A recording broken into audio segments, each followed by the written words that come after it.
कि जब मैं नया नया प्रभु में आया और उस समय जब मैं पादरी बना और मेरी वाइफ जब प्रेग्नेंट हुई तो उस समय डॉक्टर को जब चेक कराया तो डॉक्टर ने बताया कि तेरी वाइफ के बच्चेदानी में गांठ है और या तो बच्चा रहेगा या तेरी वाइफ, दोनों में से एक। और मैं किसी सास ससुर के पास नहीं गया, माँ बाप के पास नहीं गया, रिश्तेदारों के पास नहीं गया, खुद के पास्टर के पास भी नहीं गया। जब मुझे रिपोर्ट का पता लगा मैं उसी समय दीवार की ओर मुंह करके हिजकिया की तरह रो रो कर दुआएं किया परमेश्वर के सामने। अपनी पत्नी को बोझ नहीं दिया, वो मैंने खुदा को बोझ दिया, मैंने परमेश्वर को बोझ दिया। मैंने कहा परमेश्वर मैं तेरी सेवा करता हूँ, मैं तेरा बोझ उठाता हूँ, मैं पवित्र आत्मा जी तेरे को अपनी पत्नी का बोझ दे रहा हूँ, मुझे ये चाहिए नहीं, मुझे ये बीमारी चाहिए नहीं, आप देखो, आप दो, आप बोलो परमेश्वर को। मैं कह रहा हूं कि परमेश्वर सुनता है, परमेश्वर सुनता है। अगर नहीं सुना, ऐसे नहीं आप हर संडे यहाँ गवाहियां सुनते।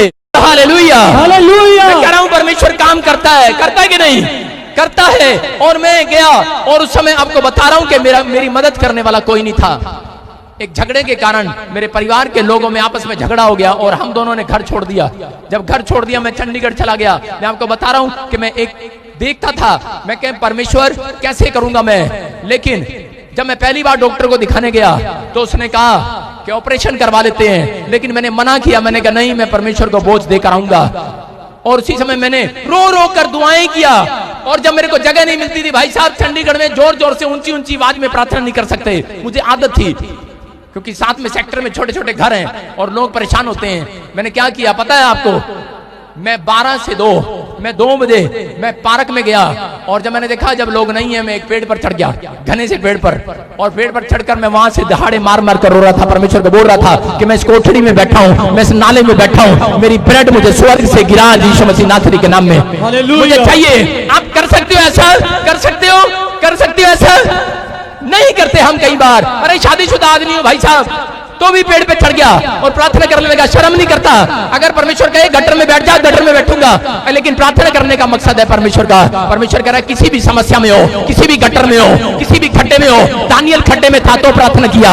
आप परमेश्वर कह रहे हैं आप किसी भी खड्डे में हो, आप प्रार्थना करो, मेरा परमेश्वर आपका हाथ पकड़कर बाहर निकालने वाला है यीशु मसीह नासरी के नाम में। आमीन। दिन के बाद क्या हुआ, जब मैं अगले दिन मैं फिर गया डॉक्टर के पास, डॉक्टर बोलते हैं कोई टांट रसोली नहीं है, नॉर्मल यीशु मसीह नासरी के नाम में मेरा परमेश्वर है। मैंने उस दिन भी, मैंने उस रात सोच लिया था अगर मेरी पत्नी का ऑपरेशन हुआ, मैं इंजीनियर की नौकरी पे दोबारा जाऊंगा, मैं इंजीनियर बनने के लिए जाऊंगा, मैं फौज की नौकरी कर लूंगा, मैं सेवा नहीं करूंगा तेरी, मैं ऐसा सोच रहा था। लेकिन परमेश्वर सुनता है। वो रात परमेश्वर जानता है कि मुझे पादरी बनाकर रखा अब तक। बोला हालेलुया, हालेलुया। हमारा दुख है, हम परमेश्वर को बोलते हैं कई बार कि मैं चर्च नहीं जाऊंगा, लेकिन क्या आप अपना बोझ परमेश्वर को देते हो ईमानदारी से?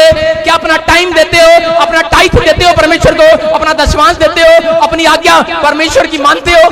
आपको बता रहा हूं, जब मैंने सेवा स्टार्ट किया था 3000 रुपए कमरे का किराया था और मेरे चर्च की इनकम क्या थी 2000 रुपए और किराया देता था। और हम उसके बाद किसी को नहीं बताया, कमरे में बैठे पति पत्नी प्रार्थना कर रहे थे और वाइफ तो अपने चने संभाल कर बैठी थी, तो ससुराल से लाई होगी, खा रही थी, नई नई शादी हुई थी, चनों से काम चल रहे थे। लेकिन ये बंदा 3 दिन से खाना नहीं खाया। मैंने कहा उपवास ही कर लेते हैं, लेकिन परमेश्वर जानता है।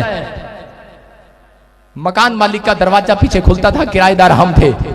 3 दिन के बाद उसने कहा कि हमने ना एक सब्जी बड़ी अच्छी बनाई है, करे और चावल मेरे पति ने डिश बनाई है।